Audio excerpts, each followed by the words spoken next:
नमस्कार, मैं हूं पुण्य प्रसून वाजपेयी। बात आज एक ऐसे मुद्दे को लेकर हो रही है इस देश के भीतर जिसने तख्तों को पलट डाला है, सत्ता बदलती हुई दिखाई दी है। राजनीतिक तौर पर हंगामा इस देश ने बाखूबी देखा है। सामाजिक तौर पर सद्भाव की लकीरें कहीं मिटती हुई भी दिखाई दी है। एक ऐसा मुद्दा जो सुप्रीम कोर्ट तक भी जा पहुंचा है, लेकिन बावजूद इसके वो बार बार फनकारता है और उसके बाद समाज के भीतर एक तरह की खामोशी भी चाहती है। और वो खामोशी क्या किसी बड़े हंगामे से पहले की होती है। इस वक्त हमारे साथ सुब्रमण्यम स्वामी साहब, बीजेपी के वरिष्ठ नेता, हमारे साथ मौजूद हैं। हमारे साथ उसामुद्दीन ओवैसी साहब, एआईएम के नेता, वह भी हमारे साथ मौजूद हैं। शुरुआत आज सुबह से ही करते हैं। आपने एक ट्वीट किया और उसमें जिक्र किया लॉर्ड कृष्णा पैकेज।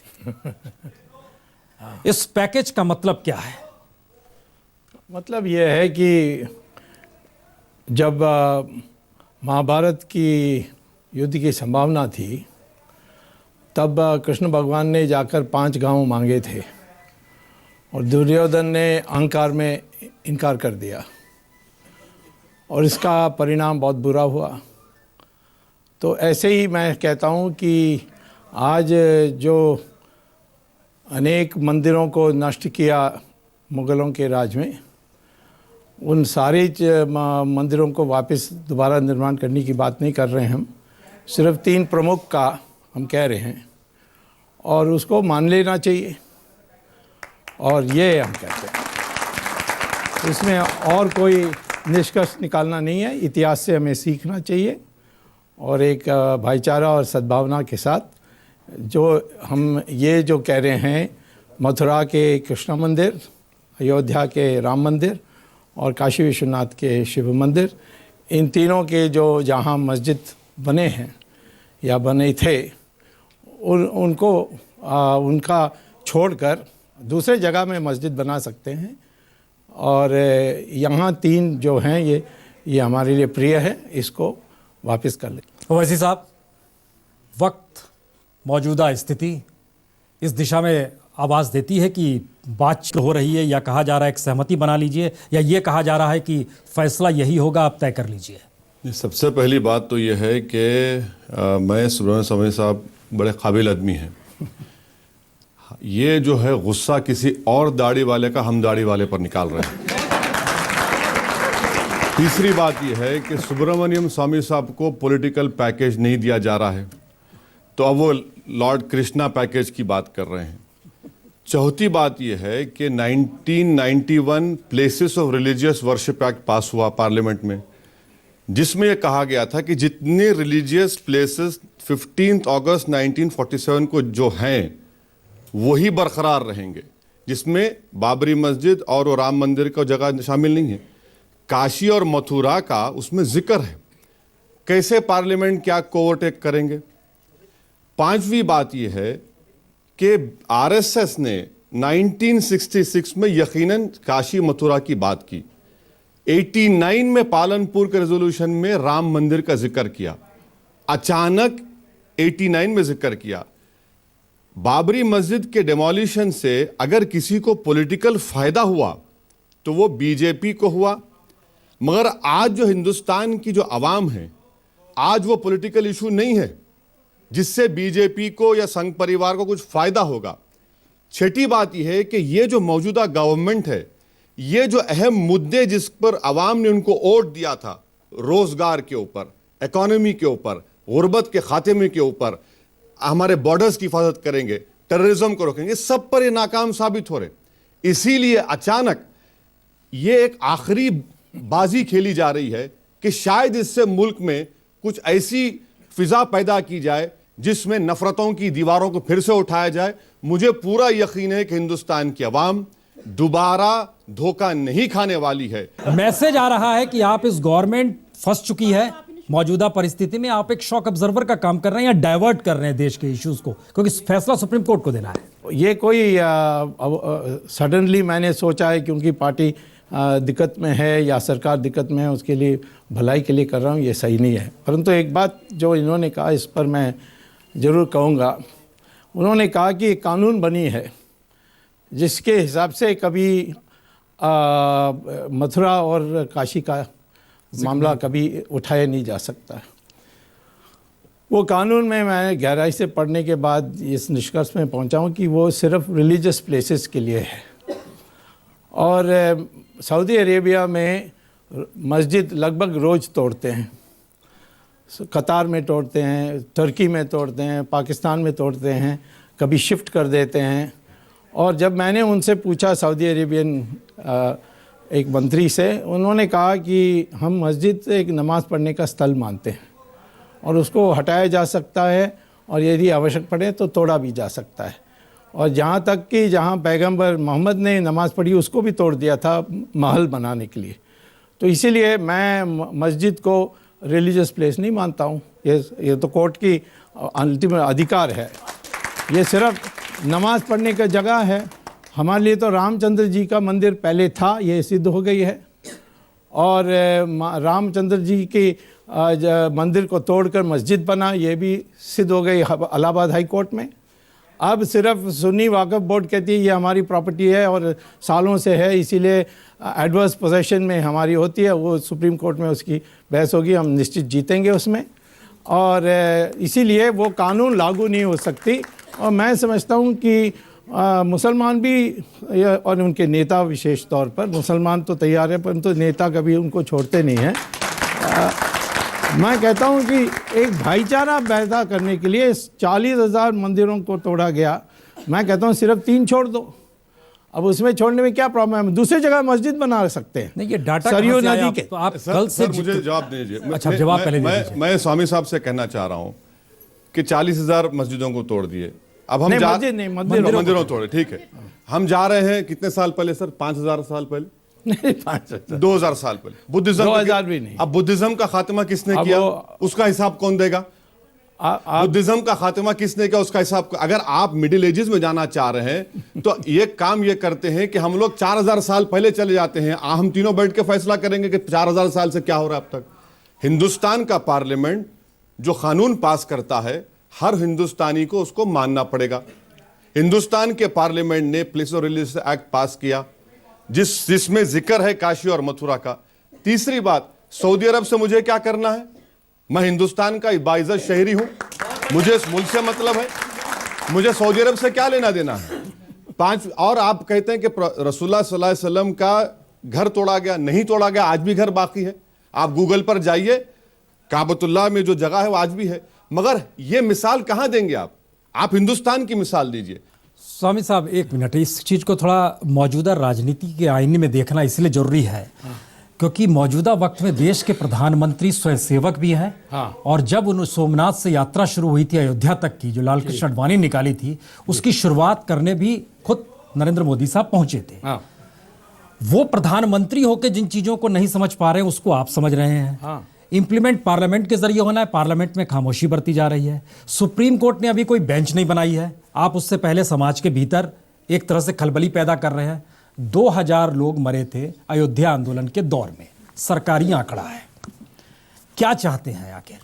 मैं नहीं चाहता हूं कि आगे 2000 और मरे। मैं तो कहता हूं बातचीत से समझौता हो जाए। बातचीत से हो, हाँ, और सुप्रीम कोर्ट बातचीत से समझौता हो जाए। और मैं कहता हूं कि ये कहते हैं कि सऊदी अरेबिया से उनका कोई मतलब नहीं है, ईरान से तो मतलब है आपका। नहीं है सर, मुझे इंडिया के कॉन्स्टिट्यूशन से मतलब है। और एक है, इंडिया के कॉन्स्टिट्यूशन से मतलब है। ये आप देखिए, एक मिनट, मैंने एक बात स्वामी साहब मुझे बता दो, मैं क्या इन्वेडर का बेटा हूं या हिंदुस्तानी का बेटा हूं? मैं किसका बेटा हूं? मैं इन्वेडर का बेटा हूं या हिंदुस्तानी का बेटा हूं? अगर मैं इन्वेडर का बेटा हूं तो ठीक है, आप मुझे मुल्क से निकाल दीजिए। अगर है मुझे नहीं निकाल सकते आप। अगर मैं हिंदुस्तानी का बेटा हूं, जो हम तमाम हैं, तो फिर यहां पर कानून का पासो लिहाज रखना पड़ेगा। मैं तो पहले ही कह रहा हूं, इनका डीएनए और मेरा डीएनए एक ही है। कितने बार मैं कहा है। अब उसका सवाल नहीं है जी। सवाल ये है कि धर्म का जो आदेश देने वाले हैं, फतवा देने वाले हैं, वो क्या सऊदी अरेबिया का कोई कीमत नहीं है? उसमें मैं नहीं जाऊंगा। अब मैं कहूँगा कि Farooqui versus union of India का कॉन्स्टिट्यूशनल बेंच जजमेंट है 1994, जिसको आप जानते हैं। उसमें आप पढ़िए, सुप्रीम कोर्ट ने कहा है कि mosque is not an essential part of Islamic religion and during British times mosques used to be demolished. Namaz can be read anywhere, and mosque is a facilitation center for namaz. 1995 Waqf Act, 2013 Waqf Act, 295A IPC, क्या है फिर ये सबको निकाल देंगे आप? ये सबको निकाल, जिसमें जिक्र है अगर किसी पर केस चलता है तो किस पर चलता है? आईपीसी में 295 में चलता है, उसमें मस्जिद नहीं आएगी। नहीं, उसमें मस्जिद का जिक्र नहीं है। मस्जिद, स्वामी साहब, केस लॉ है, आपको मालूम, आप बहुत मुताला करते हैं, आप बहुत पढ़ते हैं। 295A है। अच्छा, अडवाणी के ऊपर केस क्या चल रहा है फिर? डेमोलिशन का सीबीआई के 2 केस चल रहे हैं, मस्जिद डेमोलिशन का चल रहा है, कॉन्स्पिरेसी का केस चल रहा है। तो ये इसको कंफ्यूज करके दिखाना है, गलत बात है। ये सुप्रीम कोर्ट में केस है, उसका जो फैसला इंतजार। और स्वामी साहब की मैं बात से बड़ा मैंने ताजुब हो रहा है कि 2000 लोग नहीं मरे। किसको डरा रहे हैं आप? 2000 लोगों को आप जान लेंगे? इन्होंने हमें अगर होगा तो कौन लेगा जान हमारी? आप कह रहे हैं कि अगर मसला 2000 लोगों की जान जाएगी, कौन है आप? क्या हमको डराएंगे आप? क्या मेरे गर्दन पर तलवार रख के बोलेंगे कि तुम इस्लाम छोड़ दो? मैं नहीं छोड़ूंगा। 2000 क्या, 2000 लोग मरेंगे? कैसा मारेंगे लोग? आप क्या धर्म के आधार पर इस देश को देखना चाहते हैं या कॉन्स्टिट्यूशन के आधार पर देखना चाहते हैं? आप किस रूप में जाना चाहते हैं? विषय या को तो पंडित मौलवी आके बैठ जाएं इस देश के भीतर में, वो चलाएं। आपने कहा सरदार पटेल ने ये किया, और जब प्रतिबंध हटी तो तब सरदार पटेल ने क्या चिट्ठी लिखा गुरु गोलवालकर को, आपको ये पता है? उन्होंने कहा, आज मैं बहुत संतुष्ट हूं कि आप निर्दोष साबित हुए हैं और प्रतिबंध हट गई। जब बाबरी मस्जिद को तो शहीद कर दिया गया, तो क्या सुब्रमण्यम स्वामी साहब ने पब्लिकली इसको कंडेम किया? नहीं किया? पूछ लीजिए। मैं जानता हूं हैदराबाद में मदीना मेंशन में सुब्रमण्यम स्वामी साहब की एक यादगार तकरीर हुई, जिसमें सुब्रमण्यम स्वामी साहब ने कहा कि तुमने कैसा तोड़ा इसको, ये मंदिर मेरी भी है, ये मस्जिद मुल्क का है, कैसा तोड़ा तुमने? स्टिंगिंग रिमार्क्स थे सुब्रमण्यम स्वामी साहब के, आप पूछ लीजिए उनसे। हैदराबाद को आकर एक तारीखी तकरीर की थी। मुझे ताज्जुब होता है, जिस शख्स ने वाजपेयी गवर्नमेंट को गिरा दिया और बाबरी मस्जिद की शहादत के खिलाफ कहा, आज वो बात कर रहे हैं, मुझे नहीं मालूम। मैं फिर भी इनकी इज्जत करता हूं। देखिए, ये सब आदि जो बात, पूरी बात ये है, मैं आज भी कहता हूं कि अनऑथराइज्ड किसी भीड़ को अधिकार नहीं है मस्जिद को तोड़ने के लिए, किसी मस्जिद को तोड़ने के लिए। और यही मैंने कहा था, जो केस चली है, ये मस्जिद तोड़ा ये नहीं है, अनऑथराइज्ड डिमोलिशन बाय कॉन्स्पिरेसी, वो है चार्ज। जाकर अब पता करिए। नहीं, सही है। तो इसीलिए मैं ये नहीं पक्ष में हूँ कि मस्जिद को अपने हाथ में जनता लेकर के इसको तोड़ दे। मैं चाहता हूँ ये कानून से हो या समझौता से हो, और कानून से तो हम जीतेंगे, ऐसा मेरा विश्वास है। नहीं, इस पर भी जो ऑब्जेक्शन है, क्योंकि ये नॉलेज ऑफ अनसीन कब से डेवलप कर लिए? ये तो सुप्रीम कोर्ट तय करेगा ना भाई, कौन जीतेगा कौन हारेगा। अगर हम ये तो एविडेंस हम प्रोड्यूस करेंगे कोर्ट, सुप्रीम कोर्ट में, और उस एविडेंस की बुनियाद पर फैसला होगा। और जब तक फैसला नहीं होगा, हम कुछ नहीं उस पर तबसरा नहीं कर सकते। स्वामी साहब देखिए, नहीं, इसका जवाब देना मुझे।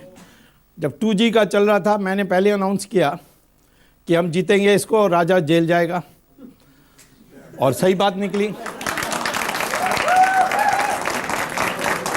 जब नेशनल हेराल्ड केस चलने लगा, मैंने कहा कि समन्स इशू होंगे, आखिर में सोनिया गांधी जेल जाएगी, ये भी देख लीजिए आप।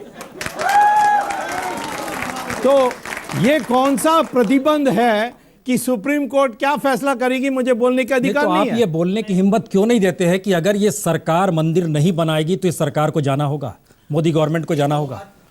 ये कैसी बात कर रहे हैं? सरकार तो बनाने वाली है। आप बीजेपी के पार्लियामेंट्री हैं, सुब्रमण्यम स्वामी हैं, एक वकील हैं, या फिर अरुंधति वशिष्ठ अनुसंधान पीठ को संभालने वाले शख्स हैं? किस रूप में आप इस मुद्दे को उठा रहे हैं? हम श्री राम के भक्त हैं, उस रूप से उठा रहे हैं।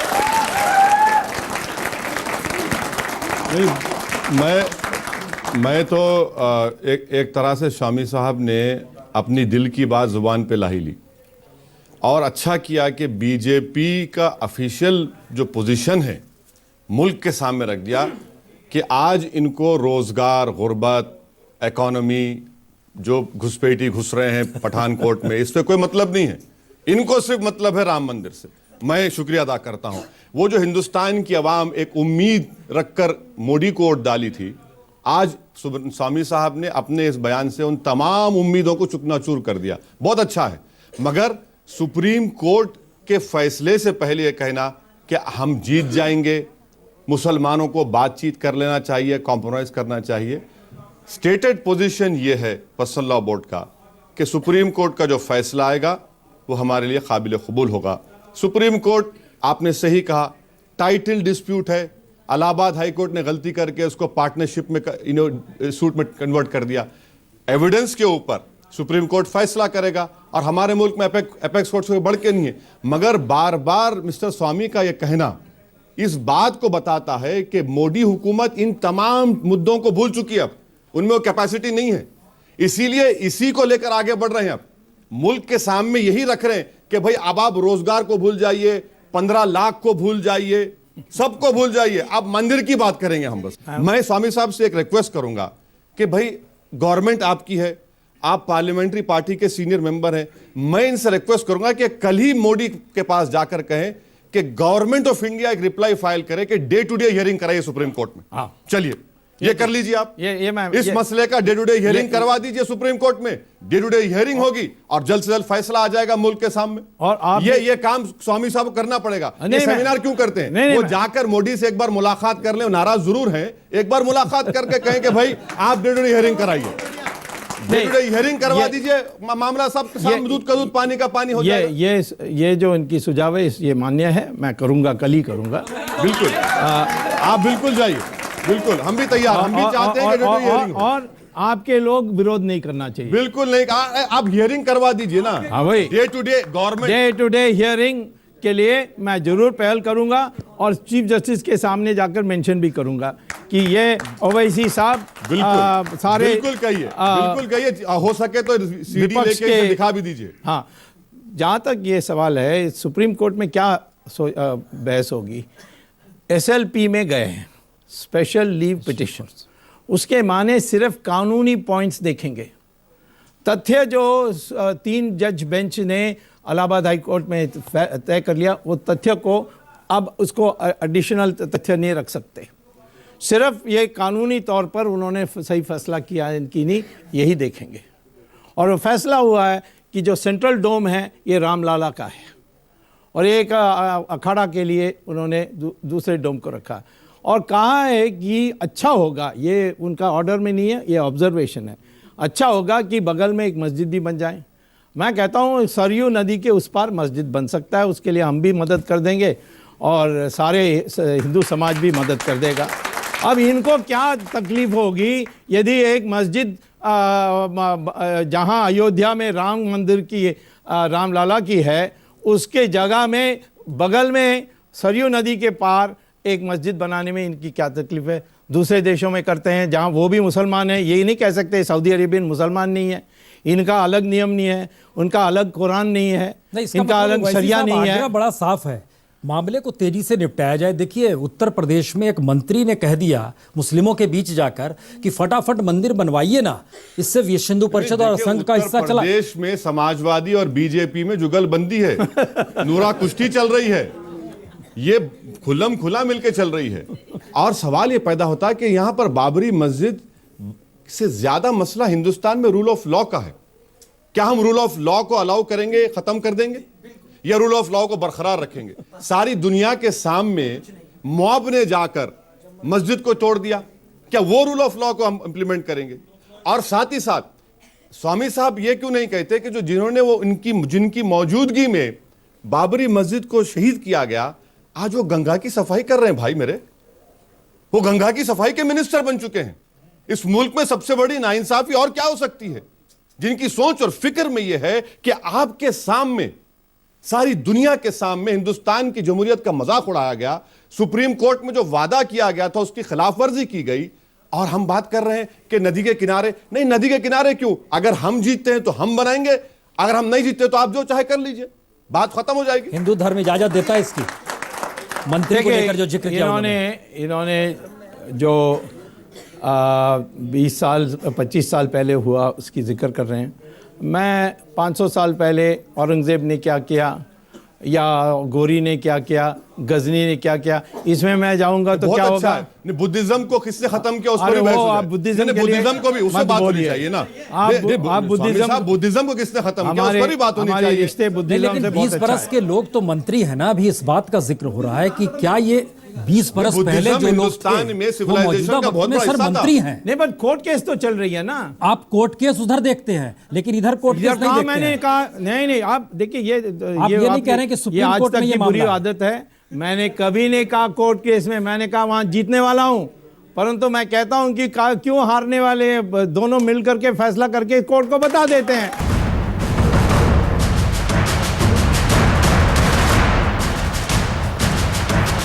राम मंदिर को लेकर देश के भीतर फिर एक बार राजनीतिक तौर पर, सामाजिक तौर पर और यूनिवर्सिटी के गलियारे तक में चर्चा है। जनता के भीतर भी बहुत सारे सवाल हैं, लेकिन सवाल की शुरुआत बीते दिनों इसलिए भी हुई क्योंकि अयोध्या फैजाबाद में पहुंचने लगे राजस्थान से पत्थर पिलर।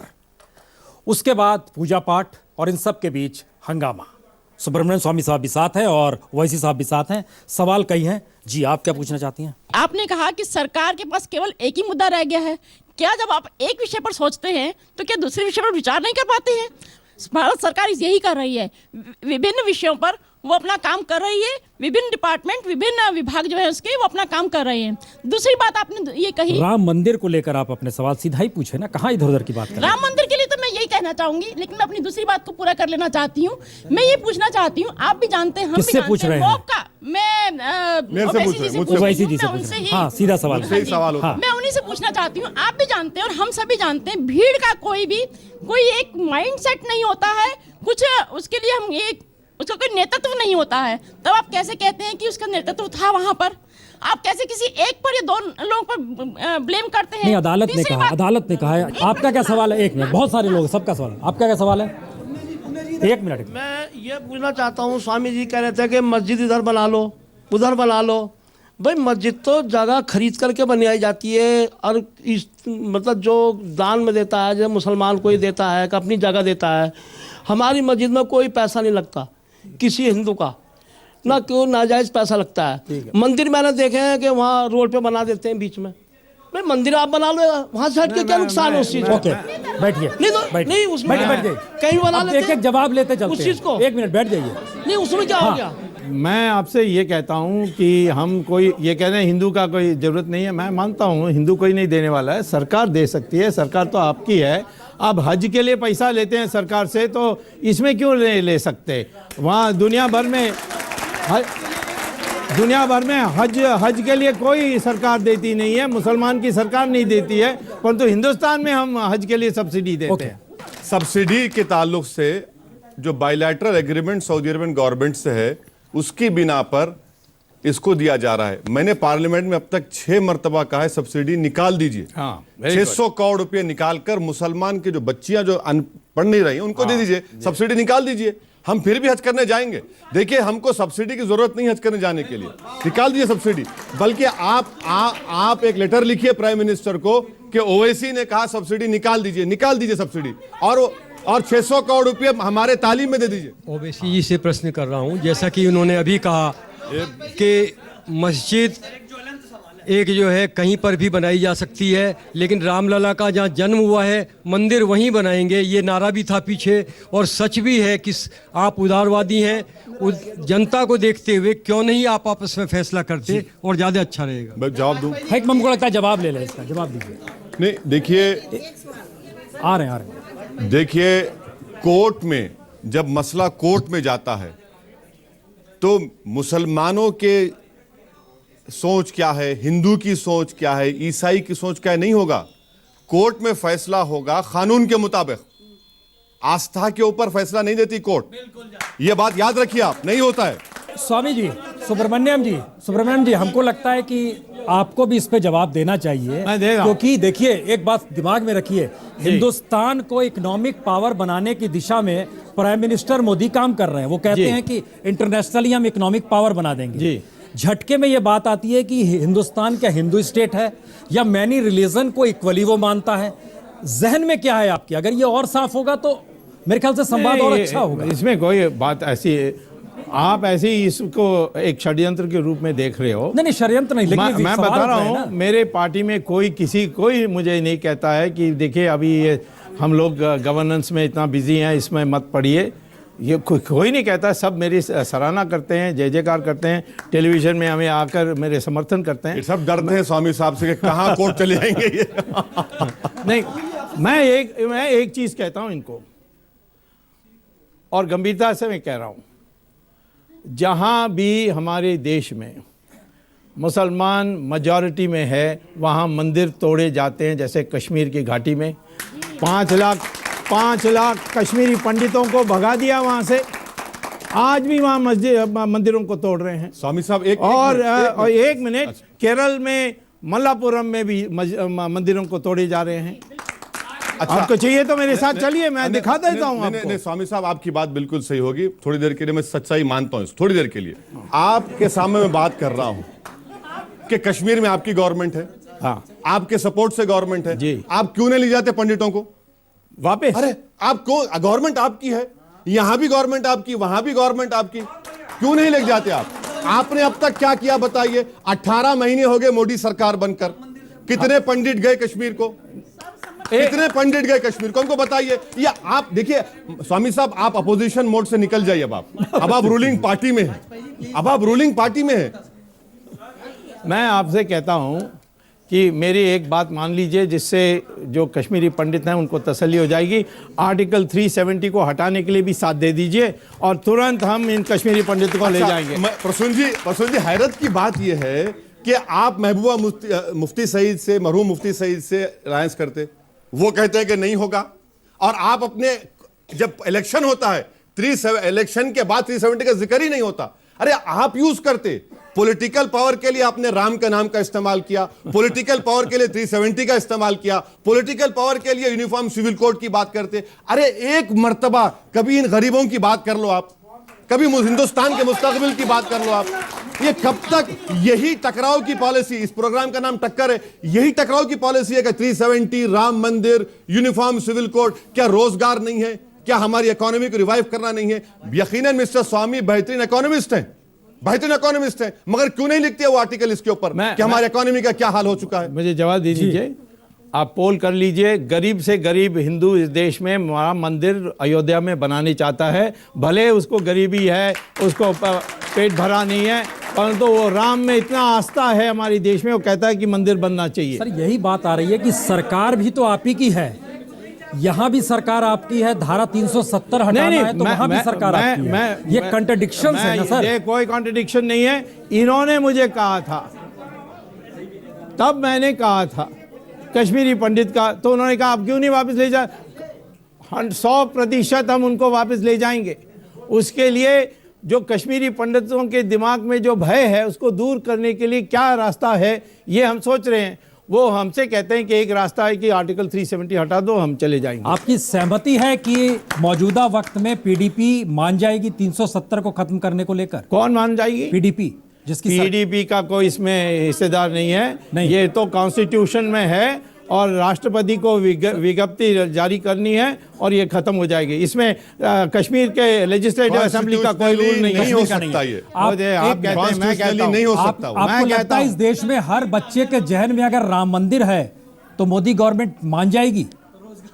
मोदी गवर्नमेंट के बारे में अभी तक उनकी सलाह नहीं ली कि आप मानोगे नहीं मानोगे।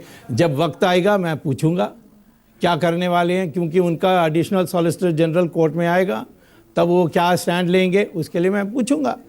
अभी तो उसके पूछने की जरूरत नहीं है। अभी मैं सेमिनार कर रहा हूं, उसमें आप भी आ जाइए, थोड़ा सीख लेंगे। एक मिनट सर, मेरा सवाल है कि आपकी जो भी पॉलिटिशियन है, आप हम जैसे यंगस्टर को इसमें ना डालें। अगर कोई भी डिसीजन होगा आपका अयोध्या को लेके, वो हम, आपका मुद्दा क्या है? आपके लिए सबसे इम्पोर्टेंट चीज क्या बताइए मुल्क के सामने? मुद्दा मेरा ये है सर, आपने एज ए यूथ, आपके लिए इम्पोर्टेंट हमारी चीज क्या यूथ है, मेरी भतीजी है, वो टीवी देखती है, तो आप अपनी टक्कर में हमें ना डालें। अगर कोई भी डिसीजन, आपका इशू क्या है? मेरा issue as a youth of India आपका इशू क्या है बताइए? जो न्यू यूथ है, हम आपके डिसीजन पे, जो गवर्नमेंट डिसीजन लेगी, हम उस पे एग्री हैं। कुछ भी कोई भी डिसीजन होगा हम उस पर एग्री हैं। हम अल्लाह को भी मानते हैं, हम भगवान को भी मानते नहीं, हैं। आप क्या कहना हम चाहते सबको हैं मानते कि हैं। ये सवाल नहीं उठना चाहिए? सवाल नहीं मेरा सर यही है कि आप न्यू ये यूथ को सवाल इसमें ना लाएं। ये सवाल नहीं उठना चाहिए। यूथ स्वामी का। साहब, ये एक मैसेज है। देखिए, एक यंगस्टर अगर कहता है, मेरे ख्याल से दिल्ली यूनिवर्सिटी के भीतर पॉलिटिकल पार्टीज के स्टूडेंट ऑर्गेनाइजेशन भी ये सवाल कर रहे थे कि आप स्टूडेंट के बीच में जाके अगर इन सवालों को रखते हैं तो आप उनको ज्ञान अर्जन करा रहे हैं, हिंदू धर्म से वाकिफ करा रहे हैं, देश की भावनाओं को बता रहे हैं, या फिर उनकी जो अपनी परिस्थितियां उससे आप दूर काट के ले जा रहे हैं? दिल्ली यूनिवर्सिटी में मार्क्सिज्म पर लेक्चर चलती है। नहीं, अब वही हम कह रहे हैं कि तो आप हर प्रकार की सेमिनार चलती है दिल्ली यूनिवर्सिटी में। तो इसके हमने परमिशन लिया था, हमने किराया दिया था उस कमरे के लिए। यूनिवर्सिटी वाइस चांसलर ने इसको ओके किया था। इन्होंने अर्जी दी थी स्टूडेंट इसको को कैंसिल इन्वॉल्व होना करें, पर चाहिए। माना नहीं। सर, स्टूडेंट को इन्वॉल्व होना चाहिए। नहीं, मैं कहता हूं कि जो वास्तविकता है ये सबको पता होना चाहिए। और आज के युवा शक्ति में जो सिनेमा देखने में पागल नहीं हैं, वो इस प्रकार के ज्ञान के लिए भूखे हैं। और इसीलिए जिसको टेलीविज़न में हमारी दोनों की विवाद पसंद नहीं है तो टेलीविज़न को ऑफ कर दें। ये कहना कि सब यूथों को नहीं लाना, इसीलिए हमें बोलना नहीं चाहिए। ये कौन होते हैं युवा के प्रतिनिधि बनकर हमसे बोले? हमें इतने युवा लोग मिलते हैं। अभी जो सेमिनार किया उसमें 1000 लोग इकट्ठे हुए थे, सब स्टूडेंट्स, यंग प्रोफेसर्स, ऐसे लोग थे। नहीं, तो इसका मतलब यह है कि इस देश में किसी भी मुद्दे, सपोज कीजिए बाबरी मस्जिद को लेकर ही कल 10,000 लोग जमा हो जाए तो मान लिया जाएगा कि एक आंदोलन है? से सेमिनार नहीं होता है, अरे वो तो सर, आम सभा होती हम है। एक बात बोल रहे हैं, भीड़ की मौजूदगी। नहीं, मैं कहता हूं कि प्रसून जी, अगर वहां एक सवाल मैं आपके सामने करता हूं। वहां 500 स्टूडेंट्स आए थे डेलीगेट्स बन करके, और उन्होंने 2 दिन पूरा इसमें बैठे रहे, कोई गया नहीं, क्योंकि उनको वास्तविकता पता होना था।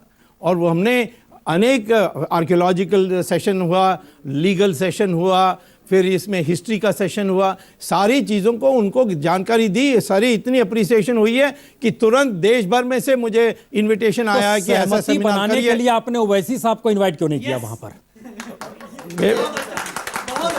ओवैसी साहब को मैं बुलाऊंगा तो एक मॉडरेटर चाहिए। आप तैयार हैं?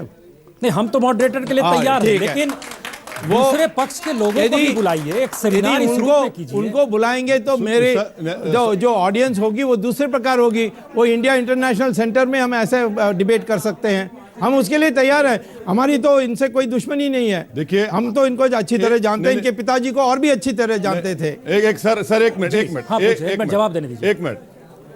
अगर इस तरह का सेमिनार, या फिर जिस तरीके से फैजाबाद में पत्थर लाए जा रहे हैं, अगर कोई ये कह दे कि मैं मस्जिद बनाने के लिए पत्थर ला रहा हूं, मैं मस्जिद बनाने के लिए सेमिनार कर रहा हूं, मुल्क में फजा क्या होगी?